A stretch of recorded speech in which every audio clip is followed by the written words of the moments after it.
السلام عليكم ورحمة الله وبركاته. ازيكم عاملين ايه؟ يا رب تكونوا بخير. علشان البطة بتاعتك تعمل وزن جميل وكبير لازم تأكليها الأكل اللي هقولك عليه. لازم تعملي لها أحلى خلطة يا جماعة. الخلطة بتاعتنا طبعا بس انا دلوقتي باكلهم اكل بيتي. الخلطه بتاعتنا بتجيب لهم مثلا 2 كيلو علف على 5 كيلو عيش وبتاع دهوت وشامي وشويه حاجات كده خليط، وتحطيهم على بعض وتحطيهم للبطه، هيبقى معاكي يعمل معاكي وزن جميل جدا.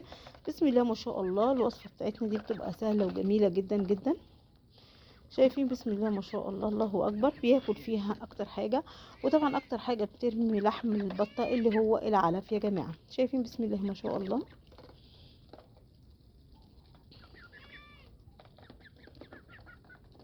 اهو زي ما انتم شايفين. انا بحب ان انا بعشر اي طيور عندي معاكم، وبنتكلم في كل حاجه تخص الطيور.